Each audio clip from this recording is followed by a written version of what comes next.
she said, well, if anything happens to me, you know who did it. That was the night she was murdered. Tonight on 2020, The Burning Bed. A house with secrets to burn. There's no way she's going to survive this. The woman trapped inside had secrets too. She had problems with me. She made some men angry. Tonight, 2020 follows the clues of an explosive whodunit. She was killed in her home by somebody she knew. A revolving door of men who could be suspects. An ex-husband, her angry ex-boyfriend. The son killed my daughter. Or her brand new fiancé, engaged after just 3 weeks. I tell you what, man, this conversation's over. But then, the biggest bombshell of all. Why were you so convinced? Because Lucy told us. Lucy speaking from the grave in her very own journal. I mean, she wrote it down. For the first time tonight, the jury, the verdict, the outrage with the police on trial too. Who dropped the ball? Who killed Lucy Johnson in the burning bed? When we return. Here now, Elizabeth Vargas and David Muir. Good evening. Elizabeth has the evening off. And as we come on the air, a question. Is a killer still walking the streets of a small American town? Because tonight, authorities say where there's smoke, there's fire. And not just a house on fire, but a burning bed. Tonight here, who was in that bed and was the killer one of them? You're about to get an inside look at the evidence. You decide. Here's Jim Avila. 3 o'clock in the morning down Hidden Meadow Court. A warm, sticky night, clear skies, full moon. A peaceful scene shattered by a spark. Gaston County 911. We have a house fire, 4835 Hidden Meadow Court. Do you think there's somebody inside? Suddenly, the sky lights up bright. A house is burning and it looks bad. Neighbors are horrified. We think there is someone inside. Please help us. There's a lady's car here. She's not answering. There's no way she's going to survive this. And now at noon, a house burned down to the ground where a mother and 2 children lived. Eyewitness News reporter Ken Lemon, he's been on the scene with investigators all morning. Reporter Ken Lemon with ABC affiliate WSOC is among the first on the scene. Well, as you mentioned, police can't say if it is that woman. The house was in ruins, and you could tell that it was a pretty bad fire. The missing lady is 31-year-old Lucy Johnson, married twice, a well-liked young mother living with her 2 children, working as an emergency room nurse. Lucy's children are safe. They had spent the night with their respective fathers. But where is Lucy? And then I hear from more neighbors who say, you know, I was at the back door, I was at the door trying to get in, and I couldn't get inside. And they begin to tell me about the woman they couldn't account for. This grim document, obtained from the investigation file, has the terrible answer. It shows a badly burned body in an upstairs bedroom. I do know I have a body in the house, and it is deceased. That body unrecognizable, identified only by dental x-rays and the serial numbers on her breast implants. And sadly, yes, it is Lucy. A police officer calls her father, Mike Dye. She informed me that there was a fire at Lucy's house. And I asked her, I said, did Lucy get out? She said, no, Lucy's still in the house. Because I wrote down. With a body inside, this is more than a fire. Police are called, arson inspectors. It's an all-out investigation. In the ashes, those investigators immediately notice something strange. The burn patterns. A trained fire dog detects a suspicious trail of burnt gasoline leading from Lucy's bed down the blackened stairway and out the back door. It was an accident. No, this is arson. And then suddenly this car comes racing right up to the police tape, and this guy jumps out, and he runs into the arms of the first person there, and he starts crying. It's Mike Mead, and he's crying because inside the smoking hulk of a building is the woman with whom he's planning a future. When you get there, what do you see? Oh, Lord. The house was still smoldering, still smoking. Lucy was his fiancée. Do you think to this day that she was the love of your life? Yeah, I think she was. Mike Meade and Lucy Johnson were building that future in Gaston County, North Carolina, once known for cotton mills and corn whiskey, west of Charlotte, maybe south of Justice, where authorities now have to ask who would want to burn Lucy's house down. Friends and family say Lucy was on the feisty side of Southern Belle, a good woman with a weakness for cigarettes, Mountain Dew, pickup trucks, and the men who drove them. Lucy's uncle, Ken Dye, likes to call some of them unsuitable gentlemen. She had problems with men. Bad choices. Bad choices. Dina Bradshaw has known Lucy since they were teenagers. She needed love. She never wanted to be by herself. And I believe that was her downfall. Lucy likes kids. She has a 7-year-old daughter with her first husband and a 6-month-old infant son with a recent ex-boyfriend, a man named Jim Spelak, who makes his living at the nearby Catawba nuclear power plant. Now, lately, there is little love lost between Lucy and Jim, broken up before their baby is even born. In fact, after the delivery, right there in the recovery room, there is a nasty scene over, of all things, the newborn baby's name. I have never seen an individual so obsessed with the naming of a child. Private investigator Steve Eller says Spelak wants the baby named after him, James Spelak III. But headstrong Lucy would have none of that and names the boy Kason. That doesn't go over well with Daddy. They argue, and Lucy kicks Jim out of the maternity ward. And he doesn't go quietly, taking with him baby presents and the car seat. He just went into a berserk outrage. Takes her car and leaves her stranded at the hospital with no way home, no car seat. Jim and Lucy spend a lot of time in and out of court, fighting over custody, child support, and that name. Yeah, if she wanted to get her way, she was going to get her way. That was Lucy. She was outspoken. Yes. She didn't take no stuff. But by the summer, some daylight begins to shine on Lucy's life. That's when she meets online 39-year-old Mike Meade.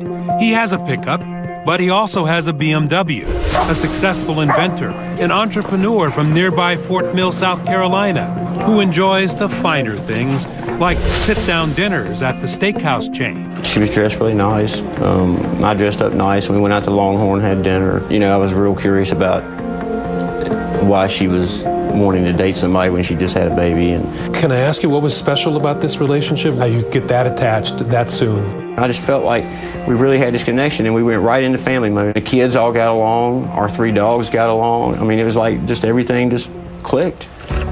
They hit it off, whirlwind relationship, and right off the bat, less than 3 weeks after meeting, Lucy has some news for Mike. She is pregnant. Very unexpected, very unplanned. You just met this woman, right? And soon after you find out she's going to have your baby. That's right. Mike says he quickly got used to the idea of becoming a new dad. They were in love. Mike saved this voicemail Lucy left 2 nights before her sudden death. Hey, baby, it's me. Just calling to tell you good night. I'm going to bed right now. So I love you, and I'll talk to you tomorrow. Bye. I was happy. I was tickled to death. You know, Lucy was beautiful, smart. She was a fantastic mother. You know, I couldn't think of anybody I'd want to have a baby with more. So tickled that just 3 months into their love affair, he gives Lucy a diamond engagement ring, a great big one. We felt like, you know, we're going to be together, we're going to have this baby, it's going to be wonderful. So, you know, let's just go ahead and get it. Let's do it. A couple of nights later, Lucy cooks Mike a pot roast with biscuits at her home in Gastonia. Good time, says Mike, until a shadow is cast over the evening by the roar of a pickup truck outside. It's Jim Spelak, the ex-boyfriend, arriving for his visitation day, there to pick up his infant child for the night. When she came back from the door, her demeanor was all different. What did he want from her that night? Well, he told her that he had filed a motion to take Kason to Pennsylvania for 2 weeks. Evening spoiled. So Mike goes home. Lucy drops by her close friend Dina's house to do her hair and show off that ring. It was a very nice ring, large diamond, princess cut. It was a ring that he had previously gave a girl before. He reused the ring and gave it to Lucy. Hours later, the spitfire of a young nurse, in love, engaged to him, carrying his child, excited that her life is finally turning around. But now, it's all over. Lucy is dead, her body sprawled across her burning bed. They said her body was positioned in a funny way on the bed.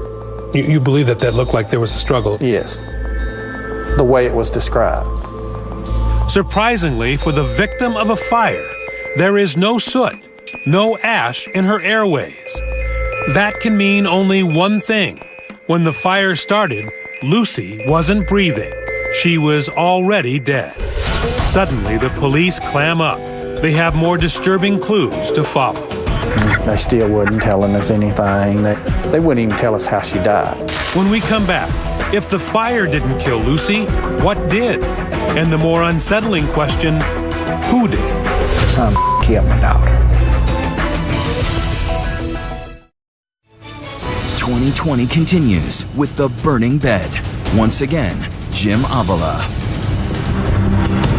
As Lucy Johnson's house on Hidden Meadow Court smolders, Gaston County, North Carolina police are feeling the pressure. A nurse and caring mother of two with another baby on the way. Her badly scorched body found atop her burning bed. The police interrogation room needs a revolving door with a long list of exes from two husbands, a former boyfriend, and the fiancé to question. Which way to turn?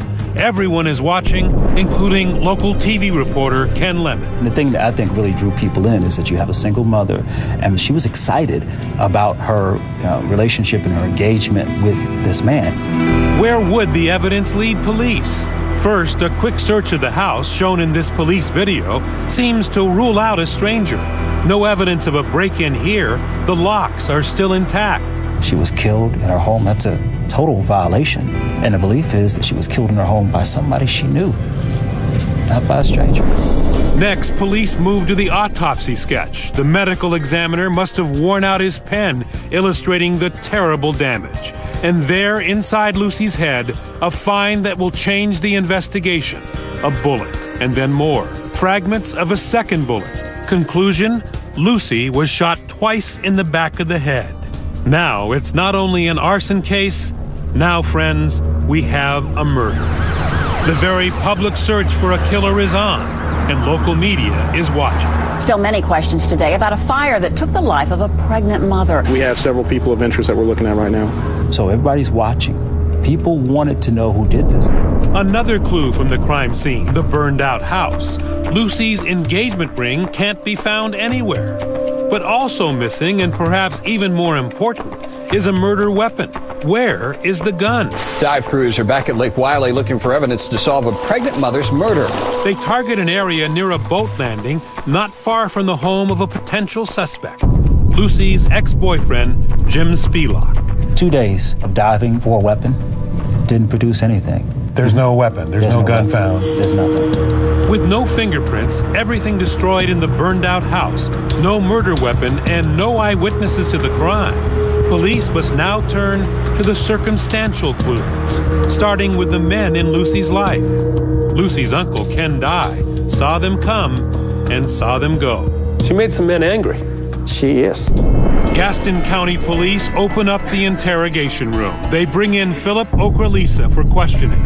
He's Lucy's first husband and the father of her daughter, Lauren. When they were together, Okrelisa was arrested for domestic violence twice. He comes in to tell police he never really hit Lucy, but he did grab her. But that trail cools when Okrelisa has a tight alibi. The night of the fire, he says he was home all night, and his new wife confirms it.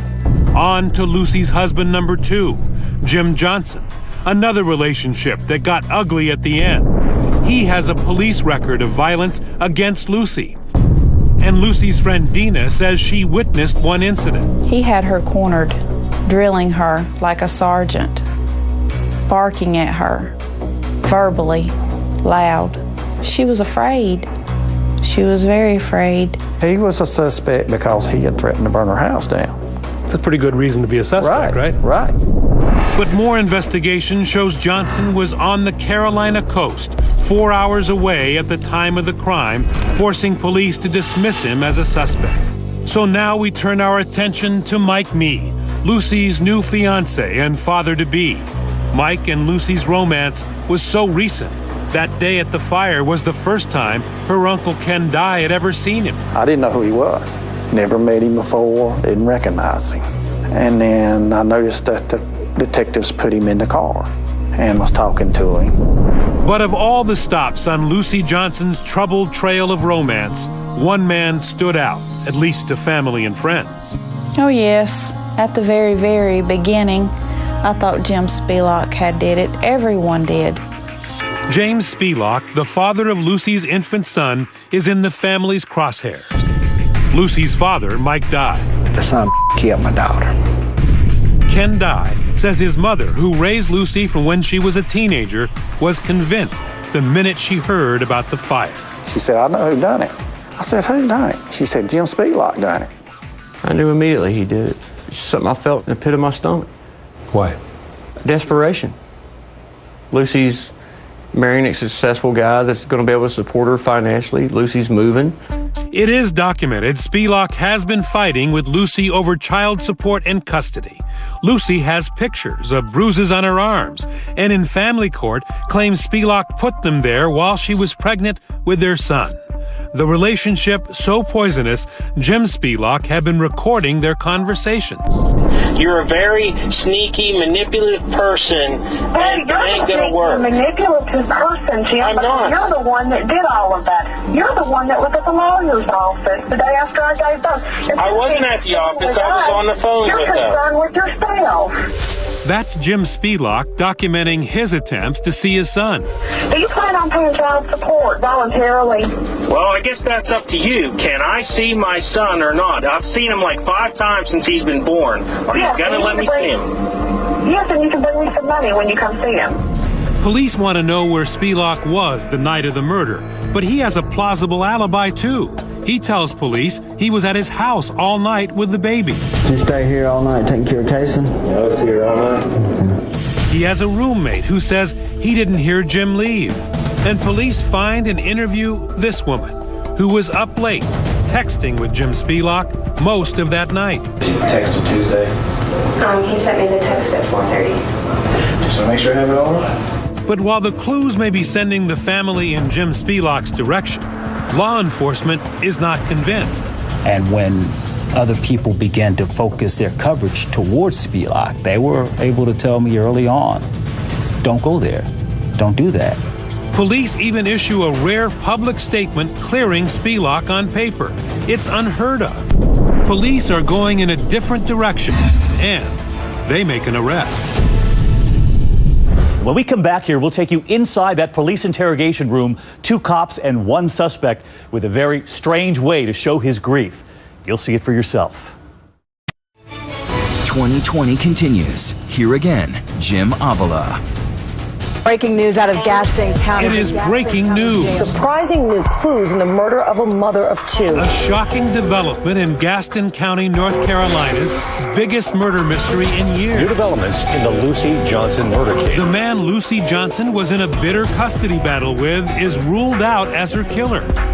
And now, in an even more surprising move, the man Lucy had told everyone was the answer to her prayers, Mike Meade, is arrested.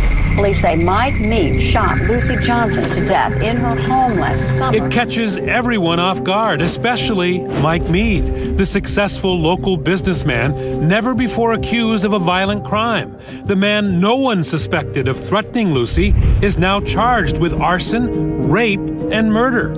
Local TV reporter Ken Lemon was on the case from the beginning. When the charges came out, they seemed to come out of left field. Prosecutors, motivated by the sympathetic innocent victim and the death of her unborn child, seek the death penalty. How did Mike Meade become the prime suspect? Police became suspicious when they first brought him in. He denied killing Lucy, but after this interrogation obtained by Discovery Channel, investigators are convinced that the whirlwind storybook romance is a sham. I just felt so in love with her, so close to her. It just hurts me thinking that you guys would think that I even. Well, I don't have no motive. We were supposed to be on vacation this week, man. I was really looking forward to spending my life with this chick. He usually described her as chick or that chick or something to that effect, which was very, very unusual. Eddie Meeks is one of the prosecutors convinced Meade is the killer. We know he didn't trust her, and it was in direct contradiction to his love of my life story. And police say Meade was suspicious and jealous, pointing to this exchange. When you were suspicious of Lucy a little bit. Yeah, I just want to make sure she was shooting, with somebody else there banging her or something. If she was banging somebody, what would you do? I'd walk out. It was a tense few hours for Meade. You are the one who is not telling us anything. I tell you what, man, this conversation's over, okay? I'm done with I have nothing to do with this. He seemed to enjoy the cat and mouse game, so to speak. In fact, for police, Mike Meade was his own worst enemy. They interview Lucy's best friend, Dina Bradshaw, who tells them about an odd conversation she had with Meade the day after the murder. He was in too good of a mood. He was laughing. He was happy. He's talking about Lucy's breasts and how he was going to miss them.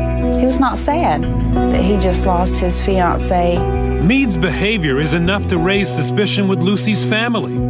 At Lucy's memorial service, her uncle says Meade made more inappropriate comments, this time about a 17-year-old relative. Mike leaned over and said, "Man, I sure like to have me some of that." This was at Lucy's, at her memorial service. The love of his life, as he called her. He was acting like he was at a party.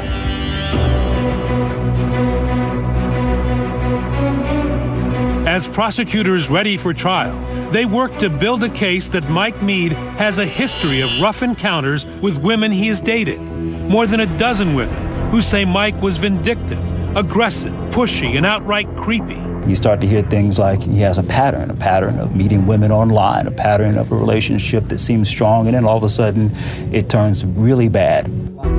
A key witness for the prosecution, best friend Dina Bradshaw, says Mike and Lucy fought constantly about her pregnancy. Mike, she says, wanted her to get an abortion. He never believed that the baby was his. Her feelings were hurt, that he did not want her to have the baby. Odd behavior, a possible pattern of aggressive encounters with women, and some circumstantial evidence. Would it be enough? It's off to trial in Charlotte, North Carolina. This is about cold-blooded, premeditated murder. The prosecution tells the jury Mike is on a mission to be done with Lucy and the baby, and he wants his ring back. This was a $12,000 to $15,000 ring that Mr. Meade admittedly gave her. She's not the first person to have that ring, but she definitely was the last. If it was going to end, he was going to take the diamond with him. Miss Johnson, I believe, and we believe, lost her life over that diamond. This is about a control device, what I like to call a blood diamond. Police never find that diamond, but they were excited about another find at the house, the gold standard of evidence, DNA. The fire at Lucy's house did not burn everything. Evidence technicians are able to recover DNA inside Lucy. Diane Turbyfield covered the trial for the Gaston Gazette. There was some biological evidence of that Michael Meade had had sex with Lucy Johnson within about 24 hours of her death. Why does that matter? Prosecutors say Meade denied having sex with her that night, but police say he did, and DNA proves it. What's more, they say it was rape. Lucy would not have had sex with him willingly. Lucy was pregnant, and she had a condition that made having sex dangerous for the health of the baby. It was a flashpoint in Mike Meade's police interrogation. He is vehement the sex was consensual and several days before the murder. But you said you had sex with her after that. Real easy, because she begged. You still had sex? Come on, stop giving us a bunch of crap. Get it kind of stuff. I mean, they had to be super gentle. Don't give us a bunch of crap that you didn't do this when you clearly did. At trial, prosecutors aren't finished. They have a blockbuster surprise, a star witness who tells jurors, hold on, Mike Meade, he says, confessed to him. That's right, outright admitted he pulled the trigger that killed Lucy Johnson. Lucy's uncle can barely believe his ears. He said that Mike Meade told him he didn't mean to shoot her the first time, that he just shot at her to scare her, and it hit her.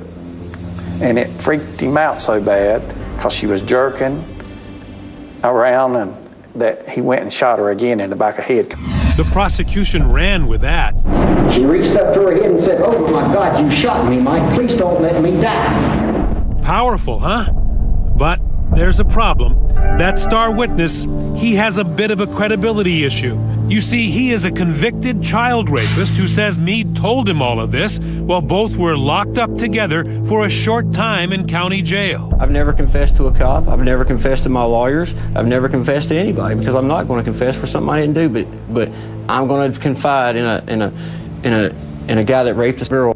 As the prosecution closes its case, is the deck stacked against Mike Meade, or is it a house of cards? Next, the murder victim testifies from the grave. Lucy's journal names a suspect. I mean, she wrote it down. It's a former boyfriend, but which one? 2020 continues with The Burning Bed. Once again, Jim Avila.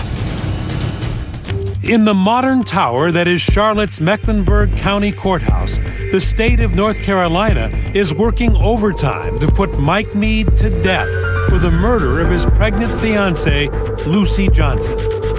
Did you kill Lucy? Absolutely not. Absolutely not. Not one thing to do with Lucy's death. Did Mike Meade murder Lucy Johnson? No, he didn't. And how do you know that? All the evidence says that he didn't. Really? What about all those women prosecutors say Mike mistreated? Many of them, at the end of the relationship, were quite unhappy with you. Right. They're angry at you. Yeah, sure. I wouldn't doubt that. They said at my bond hearing that there was 18 women that came forward and signed sworn affidavits of abuse, that I'm a violent person and stuff. And I challenge you, show one. Not one. There's never been one complaint from any woman that I've ever been with that I laid a hand on them physically. And are there girls out there that ended badly with it? Who hasn't? But you never hit any of them? Never. Never threatened them? Never. Never stalked any of them, never burned any of their house, and never raped anybody, nothing. The expectation coming from the DA's office is that we're going to hear a lot of these women. But the jury never hears that. We don't see not one of these women take the stand. That's right. The judge ruled that their stories were inadmissible, irrelevant, because none of those women had ever accused him of a crime. Okay, but what about the engagement ring, the so-called blood diamond? Prosecutors say it's part of the motive. Meade was done with Lucy, didn't want that baby, and wanted his ring back. It's a $15,000 ring, just never was found. We found that to be very, very strange, very odd. But it's not airtight because it wasn't like it was found in Mike Meade's pocket or in his drawer or in his car. Right. It just wasn't found. It just wasn't found. Mike Meade lives alone, so on the night of the murder, there's no one but his dog to vouch for him. And when I went to bed that night, God knows I didn't think I needed an alibi. You know, if the dog could talk, we'd be in good shape, but, you know, dogs can't talk. But Meade offers police 3 electronic alibis. First, he says his alarm system, as he demonstrated to us, shows he was at home all night. 2, his cell phone also puts him at home all night. 3, he was playing Madden NFL on PlayStation, and the timestamp on the game places him at home at the crucial time. But how does Meade answer the prosecution claim that the DNA evidence proves he forced sex with Lucy on the night of the murder and lied about it?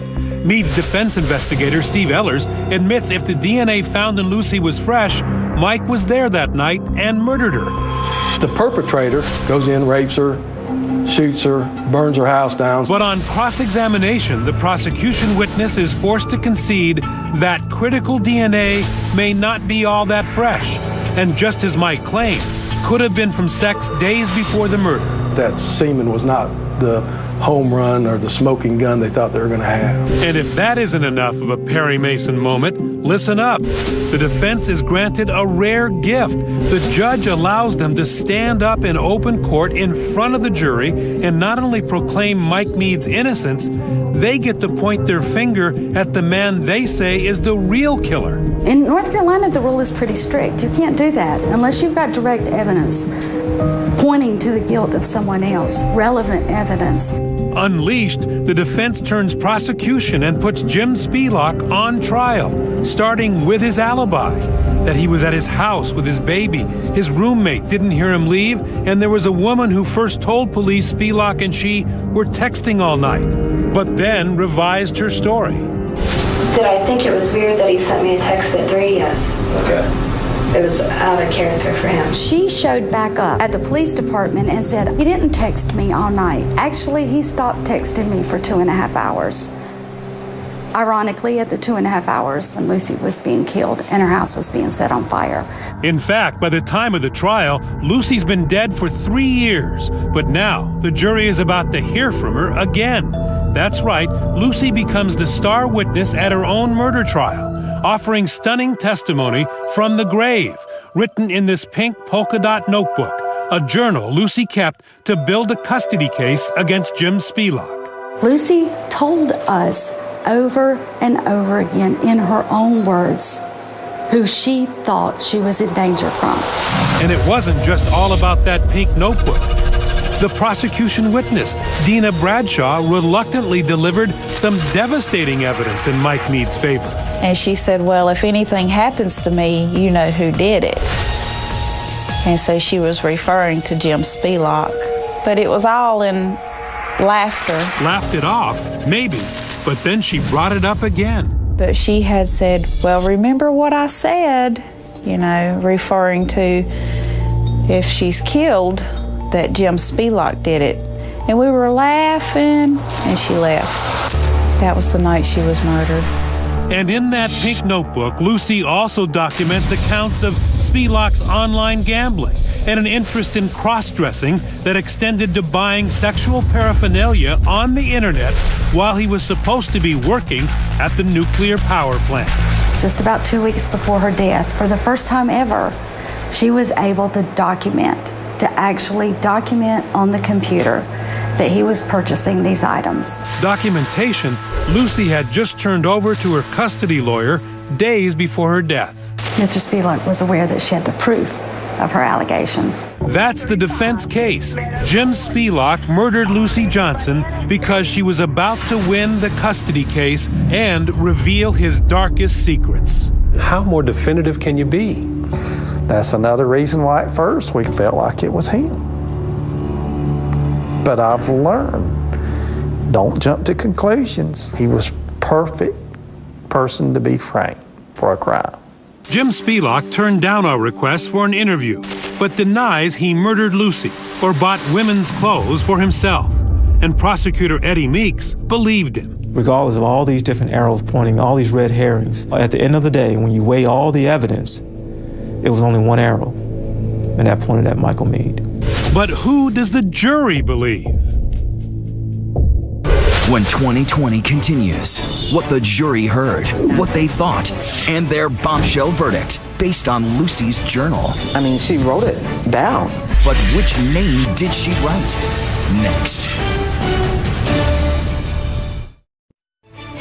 2020 continues. Here again, Jim Avila.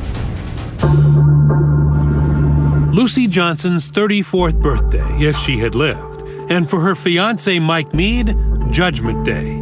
The jury announces they have reached a verdict after nearly 9 hours deliberation. Well, I'm always terrified while I'm waiting for a jury. You can never be sure. People ask criminal defense attorneys all the time, how can you defend somebody that you know is guilty?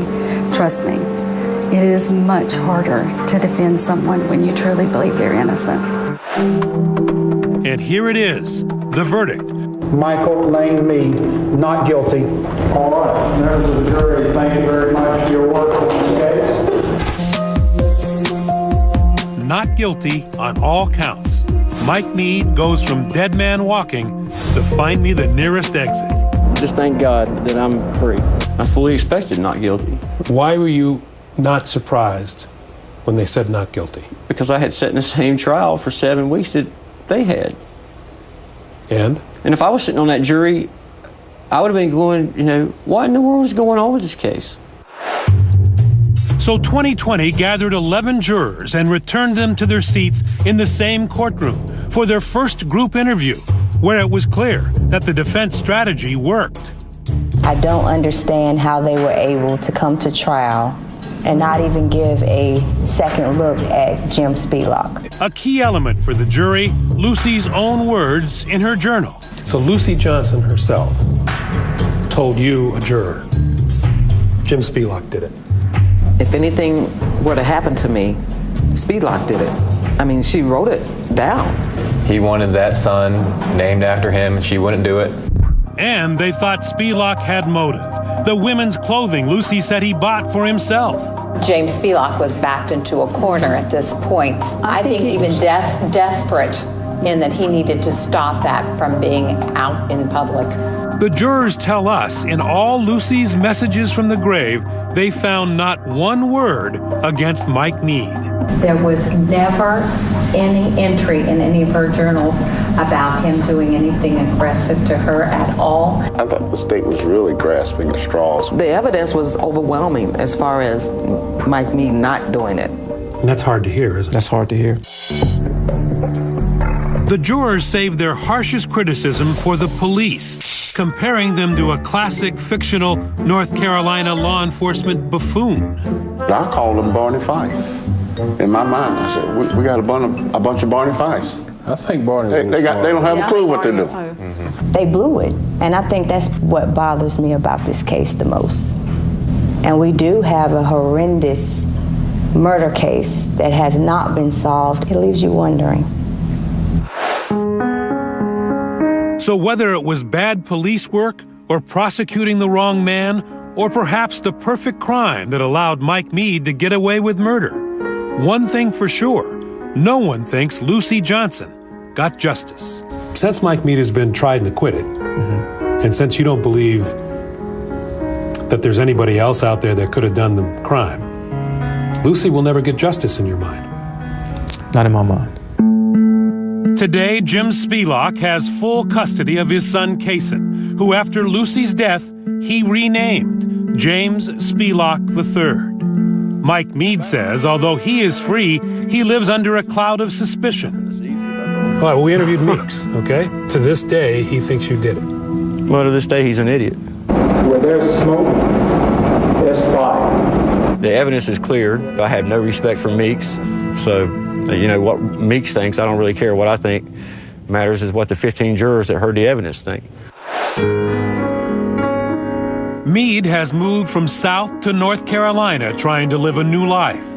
Did it bother you that even though you were acquitted, there are people there to this day who believe that you got away with murder? Well, sure, it would bother anybody. Oh, it's excruciating. It's excruciating.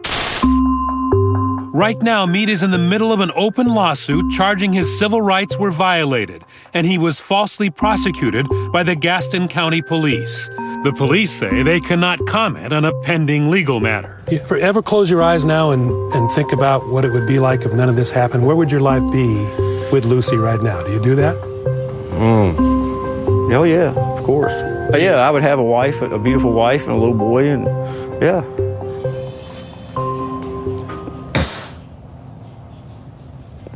You miss her? You know, yeah, I miss her.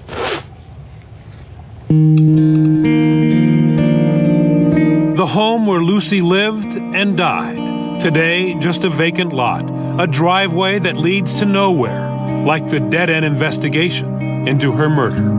Anything help at all? No, just my faith in God. That one day, the person that did this will have to face him. He's another judge. Where all the evidence will be. Right. Nothing's hidden from him. It'll be exposed.